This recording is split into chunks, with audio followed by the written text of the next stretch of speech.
वालेकुम वरहमतुल्लाहि वबरकातुहू। कैसे हैं आप सब लोग? उम्मीद करता हूँ बहुत ज़्यादा अच्छे से होंगे and welcome back to another vlog. और आज आप मेरे पीछे देख रहे होंगे कितनी बढ़िया बैकग्राउंड आ रही है, यानी कि आज अल्लाह का शुक्र है धूप निकल गई है फाइनली। बट अभी भी ना बारिश के अल्टीमेटम ऐसे आ रहे हैं कि अभी बारिश है और ये थोड़ी देर की धूप है, फिर बारिश शुरू हो जाएगी। और पूरे 10 दिन हो गए आज कंटिन्यू बारिश होते हुए। आज लेकिन अल्लाह का शुक्र है आज बारिश नहीं है और बहुत रहम है अल्लाह का, अल्हम्दुलिल्लाह रब्बिल आलमीन। इस तरह की अगर धूप मेरे हिसाब से 2 घंटा भी निकल गई तो हो सकता है जो पानी भरा हुआ है वो काफ़ी सूख जाएगा और काफ़ी लोगों को राहत मिलेगी इससे भाई। तो आज हमारे फार्म पर थोड़ा सा चेंजेस हो रहे हैं और जो हमारे पुराने व्लॉग देखने वाले भाई लोग हैं उनको मालूम है कि हम लोग ये बाड़ा कब बनाए थे और किस लिए बनाए थे। किसी को अगर याद होगा तो प्लीज़ कमेंट करना, मैं नहीं बताने वाला क्योंकि ये लेकिन एक बहुत बड़ी बात है। ये बाड़ा जब मैंने बनाया था तो मैंने एक अनाउंसमेंट करी थी कि इस बाड़े में वो लेवल के बकरे पलेंगे। अब देखते हैं कितने लोगों को याद है और कितने लोगों को नहीं। तो अभी इसकी रिनोवेशन चल रही है। ये हम लोग ऐसा क्यों करा रहे हैं देखो मैं बताता हूँ आपको। काफ़ी सारे का फार्म पर ही होता है। ये देखो जो बकरा खड़ा है ना यहाँ पे ऊपर नीचे हो रहा है, तो जो भारी जानवर इसमें डलेगा तो उसको एक पैर ऊपर नीचे हल्का सा भी हो गया तो उसको पैर में दर्द आ जाएगा। तो इसलिए हम लोग इसको सॉफ्ट करा रहे हैं और प्लेन करा रहे हैं एक जैसा। ये वेपन भी बहुत अलग सा होता है, कुछ क्या बोलते हैं बिलाल इसको? गेंती बोलते हैं इसको ना। बहुत ईजिली ये मिट्टी फट जाती है इससे और ये बहुत सॉफ्ट मिट्टी हो जाएगी और उसके बाद इस पर बकरे आराम से रेस्ट कर सकेंगे। और इसमें हम लोग हमारे 15 बकरे डालने वाले हैं। और आप बताना प्लीज़ कमेंट करके कि वो 15 बकरे किस लेवल के होने वाले हैं, क्या होने वाला है, कौन से बकरे डलने वाले हैं, ताकि मुझे भी पता लगे कि आप लोग कितने मोहब्बत से लोग देखते हो। एंड गाइस बच्चा चेक करो, याद करो कि कौन से वाले बच्चे हैं। ये जब सोजत का लोट आया था उसमें सबसे कमज़ोर सबसे छोटा बच्चा ये था और अल्लाह ने कितनी सेहत से नवाजा है इस बारिश के मौसम में भी, अल्हम्दुलिल्लाह रब्बिल आलमीन। ये हमारे रेहान भाई के बच्चे हैं, दिल्ली मुंबई वालों के, और एक ही है। उन्होंने मुझे बोला था कि जब बारिश रुक जाएगी तो बच्चों की वीडियो बनाकर भेजना, बट अनफॉर्चुनेटली बारिश रुकी नहीं और मैं उनको वीडियो बना के भेज नहीं पाया। ये हमारे फार्म का ही बच्चा है और ये हमारा भोले साहब जो मेंढा आया था। इसकी कैसी प्रोग्रेस है प्लीज़ बताना। इसको खस्सी करा दूँ क्या भाई, क्योंकि ये आजकल बहुत एग्रेसिव हो रहा है। मैं कभी इसको रखा नहीं हूँ तो प्लीज़ कमेंट करके बताना है कि ये खस्सी में अच्छा बनता है कि अंडुल में। वैसे अभी तक इसकी प्रोग्रेस बहुत अच्छी चल रही है भाई और ऑलमोस्ट 13 से 14 किलो के समथिंग में गेन है। और अभी हमने इसको कुछ खास दिया भी नहीं है, लेकिन ये चीज़ अच्छी है माशाल्लाह ना, अल्हम्दुलिल्लाह रब्बिल आलमीन। मगर ये परेशान ज़्यादा कर रहा है बकरों को, तो उसका क्या इलाज होना चाहिए वो भी प्लीज़ बताना।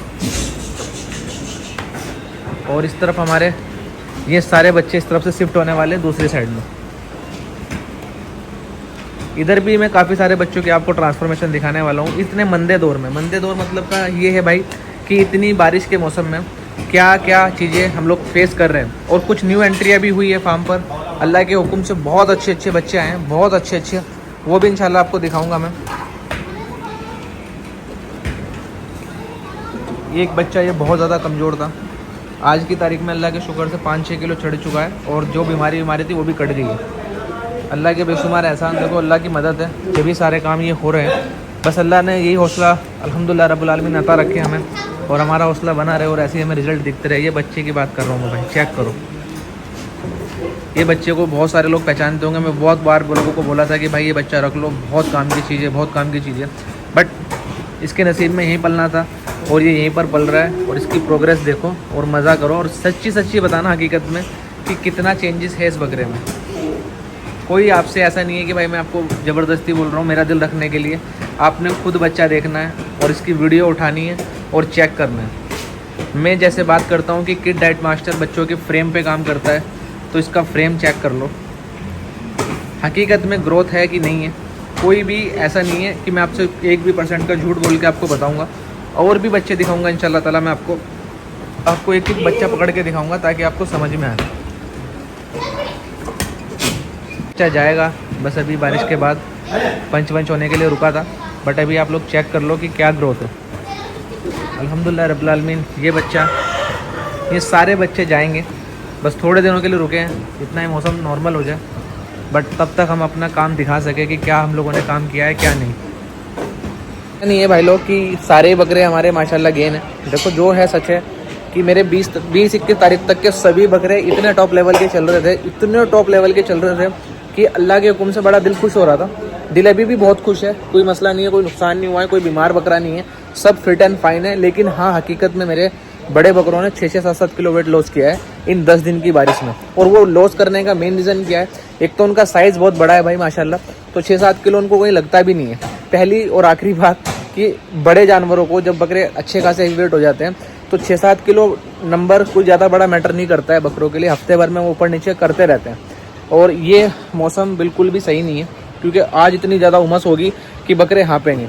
और 10 दिन कंटिन्यू बारिश में बकरे बाहर नहीं निकले थे, तो जब बकरा ज़्यादा वॉकिंग नहीं करता है तो मैं मेरे फार्म पर क्या करता हूँ भाई लोग, मैं बकरों को दाने की कैपेसिटी कम करवा देता हूँ। जैसे सपोज़ अगर एक बकरा 2 किलो दाने पे था मेरा बड़ा बकरा, तो वो 1.25 किलो दाने पे हम लोग कर देते हैं ताकि जानवर जुगाली करता रहे। क्योंकि हमें एक चीज़ का समझ में आता है कि मौसम परमानेंट नहीं है बारिश का, कुछ दिनों के बाद नॉर्मल मौसम होगा, सर्दी आएगी तो और अच्छा मौसम होगा, तो बकरे उस टाइम पे अच्छा खाएंगे और डाइजेस्ट अच्छा करेंगे और ग्रोथ अच्छी करेंगे। लेकिन अगर हम इस टाइम पे बकरों को अपारे वगैरह में आ गए, बकरे का पेट ब्लोट में आ गए या कुछ भी पेट को लेकर समस्या हो गई, तो उस बकरे का डाइजेशन दोबारा उतना अच्छा बनने के लिए 1 महीना जाता है।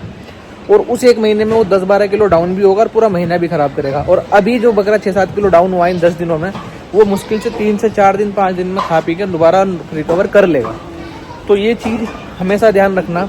जैसे भी बहुत सारे लोगों ने नए नए बकरे कंपटीशन में लगाए, जो पुराने करने वाले लोग हैं उनको मालूम है कि कैसे बकरे गेन कराने कैसे नहीं कराने, बट जो नए बंदे हैं जो कंपटीशन के शौक में बकरे डाल रहे हैं कंपटीशन में, उनके लिए एक एडवाइस बता रहा हूँ भाई, बहुत काम की है। तुमको पता है कि तुम्हारे बकरे कंपटीशन में उतर चुके हैं, तुम्हारे बकरों को नहीं पता है कि उनको किसी कंपटीशन में लगाया गया है। इसका कहने का मतलब ये है कि सपोज़ मैं कोई बकरा परचेस करके लाता हूँ जंगल से, ठीक है, और जंगल से मतलब कहने का ये है कि जैसे हनुमानगढ़ से या जयपुर से कहीं से भी आप लोग बकरे परचेस करके ला रहे हो, वो बकरे आने के तुरंत बाद आप कंपटीशन में डाल दे रहे हो और दूसरे दिन आप उनको भराई चालू कर दे रहे हो। ऐसा बिल्कुल मत करना। बकरे को ए से ही शुरुआत करना, जेड तक जैसे जाता है ऐसा मत करना कि बकरे को एकदम से जी से एच से शुरुआत करो, यानी मतलब एकदम से हाई लेके मत चलना। बकरे को पहले सेट करना और धीरे धीरे बढ़ाना। याद रखना, जब बकरा सेट हो जाता है, सेट होने के बाद बकरा बहुत अच्छी ग्रोथ करता है। लेकिन कभी कभी ऐसा होता है कि जानवर भूखा होता है, आने के बाद खाया पिया इतना मिला नहीं होता, तो भाई लोग हमारे ऐसे होते हैं, हम खुद भी उनमें ऐसे हैं कि उनको भरपूर खिला देते हैं और वो 2 महीने के बाद बकरा साथ छोड़ देता है। तुम्हारा कंपटीशन है, तुम्हारी इज्जत की बात है, हमारा फार्म है। मेरा अगर बकरा सपोज 10-5 किलो कम भी रह गया तो मुझे किसी को शो नहीं करना है। मेरा बस ये कि अल्लाह का शुक्र है, जितना भी हो जाए अच्छा है। लेकिन जब कंपटीशन में बकरा लग जाता है तो एक इज्जत वाली बात जुड़ जाती है कि यार कितना अच्छे से अच्छा बकरा हम लोग तैयार कर सकते हैं और क्या दिखाना है।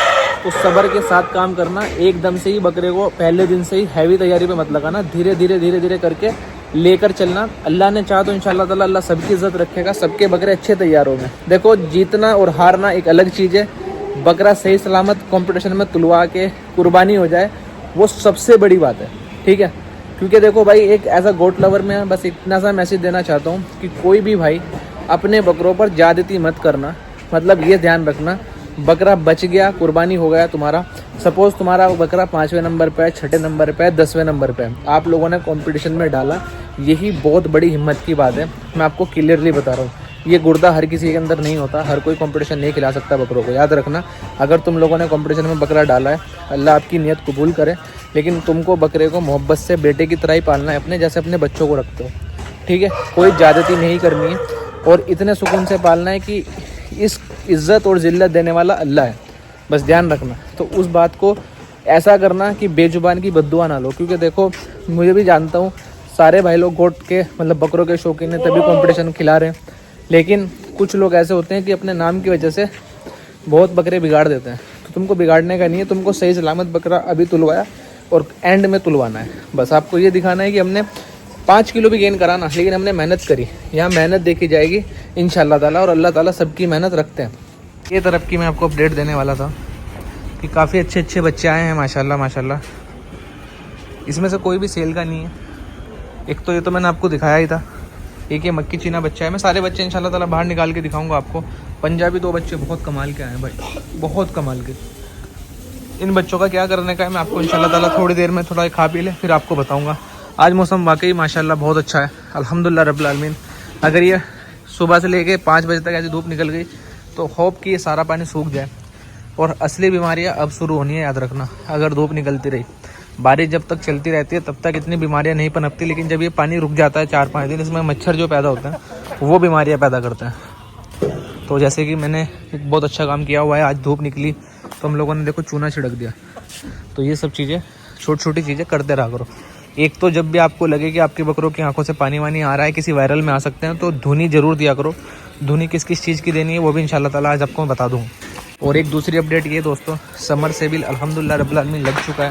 काम करेगा क्या अल्लाह के एहसान से, जैसे मौसम नॉर्मल होने लग गया है। तो कल भी बारिश नहीं थी, आज भी बारिश नहीं है, और हमने कल भी व्लॉग शूट किया था और आज भी थोड़ा सा कर रहे हैं। तो आज हमारे फार्म पर काफ़ी सारे काम हो रहे हैं। देखिए मैं आपको एक चीज़ समझाना चाहता हूँ भाई, बारिश के टाइम पे बीमारियाँ नहीं होती, बारिश रुकने के बाद बीमारियाँ ज़्यादा फैलती है। तो इस चीज़ का हमेशा ध्यान रखना कि बहुत सारे लोग देखते हैं कि यार बारिश हो रही है तो बारिश में तो जानवर जैसा है ऐसा ही चलता रहता है, लेकिन जो बारिश के बाद मच्छर पैदा होते हैं ना, वो बहुत ज़्यादा बीमारियाँ पैदा करते हैं, इंसानों के लिए भी और जानवरों के लिए भी।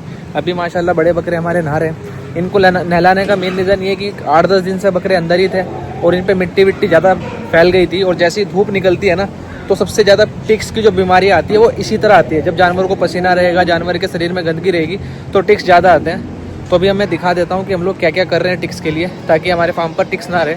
अभी तक तो नहीं है, लेकिन अभी मेरे पास कॉल्स वगैरह आनी शुरू हो गई है कि भाई बाड़ों में बहुत ज़्यादा एकदम से पिस्सू आ गए हैं, फलाना आ गया है। तो उस चीज़ के लिए हम क्या क्या प्रिकॉशन कर रहे हैं वो दिखाता हूँ आपको। ये पोटेशियम पर मैग्नेट, जिन जानवरों को स्किन इन्फेक्शन होता है उनके लिए बहुत अच्छी चीज़ है। इससे बैक्टीरिया भी मरते हैं, तो हम इससे भी नहलाते हैं बकरों को। 2-4 मग से जो आता है ना, ये इससे नहला देते हैं पूरे शरीर को। इसके अलावा हमारे पास एक शैम्पू साबुन है टिक्स आउट करके, जो ये बकरे के लग रहा है, देखो इसको हम लगाकर ऐसे ही छोड़ देंगे ताकि इनके ऊपर टिक्स ना रहे, ठीक है। इसके अलावा ये दवाइयाँ रखी है यहाँ पे, ये है नोवान और ये दवाई है लारा, नोवान एंड लारा। इसको हम मिक्स करके अभी मैं आपको दिखाता हूँ। देखो क्या कर रहे हैं, देखो ये साबान भाई क्या कर रहे हैं। ये बकरे पकड़ पकड़ के लेके जा रहे हैं और ऐसे स्प्रे कर रहे हैं। बाड़ों में भी स्प्रे हो गया और वैसे भी। इससे फ़ायदा ये होगा कि ना तो बकरों के ऊपर टिक्स रहेंगे और ना ऐसे। हम पे बहुत ज़्यादा एक्टिव रहने की ज़रूरत होती है हर मौसम में। क्या भाई, खुर बनाऊँगा इसके मैं। अभी मैं ज़रा इस बच्चे की खुर बना दूँ, उसके बाद इंशाल्लाह ताला इस ब्लॉग का एंड करते हैं और फिर दूसरा ब्लॉग शुरू करते हैं। अब कोशिश करेंगे इंशाल्लाह ताला कंटिन्यू ब्लॉग बनाने की। काफ़ी टाइम से काफ़ी लंबे लंबे गैप हो गए, लेकिन अभी अल्लाह का शुक्र है फुर्सत हुई है, तो अब इंशाल्लाह ताला कंटिन्यू ब्लॉग बनाएंगे हम लोग। अस्सलाम वालेकुम। तो एक अपडेट आप लोगों को देनी थी, जैसे कि अभी हाल ही में हमारे काफ़ी सारे पार्सल निकले थे, तो एक सबसे बड़ा इशू आ रहा था कि पैकिंग फट के जा रही थी। तो ये हमारे अजय भाई हैं जो कि हमारा कुरियर का सारा काम देखते हैं माशाल्लाह, और पूरे इंडिया में ही हमारे पार्सल हमारी ऑफिस से निकलते हैं। तो एक जो सबसे बड़ी समस्या आ रही थी अजय भाई की, ये ना फट जा रहा था, और इसके फट जाने से लोगों को थोड़ा सा नुकसान हो रहा था कि वो जो गिर जाता था। देखो महंगा प्रोडक्ट है, थोड़ा बहुत अभी गिरता है तो आदमी को फील होता है। तो इस वजह से अभी हम लोगों ने इसकी ना डबल पैकिंग कर दी है। ये देखो लाना भाई, अब से डबल पैकिंग में आएगा। एक पैकिंग ये रहेगी और इसके बाद एक पैकिंग ये रहेगी। और ये हम लोग शायद से काफ़ी सारे पार्सल इस तरह के निकाल भी चुके हैं। अब लोग पैकिंग फटने का इशू नहीं आ रहा है अल्लाह के एहसान से। वैसे तो अल्लाह के हुक्म से बहुत अच्छी पैकिंग थी है, मगर ऐसा है ना, इसके ऊपर हमारे जो पार्सल निकलते हैं उसके ऊपर किसी और के बड़े पार्सल अगर आ गए और दब गए, और कुरियर कंपनियाँ पार्सल्स को ऐसे फेंकती है, तो जिसकी वजह से डैमेज हो जा रहा था। ज़्यादा तो नहीं था, लेकिन जितनी भी शिकायतें थी तो उसके लिए भी काम हो गया है। ये मैं इसलिए अपडेट कर रहा हूँ क्योंकि जो नए लोग मंगा रहे हैं उनको तो आइडिया नहीं रहेगा, लेकिन जो पुराने मंगाएंगे तो उनको ऐसा लगेगा कि भाई ये कोई और भेज रहा है, पहले वाला तो बिना पैकिंग के आता था। तो ये अब डबल पैकिंग में आया करेगा, और ये सेफ्टी के लिए है क्योंकि फट जाने की वजह से मॉइस्चर पकड़ लेता था और उससे फिर नुकसान होता था। तो वो मुझे अच्छा नहीं लगता कि किसी का 1 रुपया का भी नुकसान हो। तो अभी हमने इसकी पैकिंग में अपग्रेड कर दिया है, तो इंशाल्लाह ताला आने वाले टाइम पे आपको कभी दिक्कत नहीं आएगी पैकिंग फटने की। और दूसरी एक समस्या अजय भाई बताएंगे जो इन्होंने मुझे आज सुबह बताई थी। अजय भाई क्या दिक्कत आ रही है बताओ ज़रा।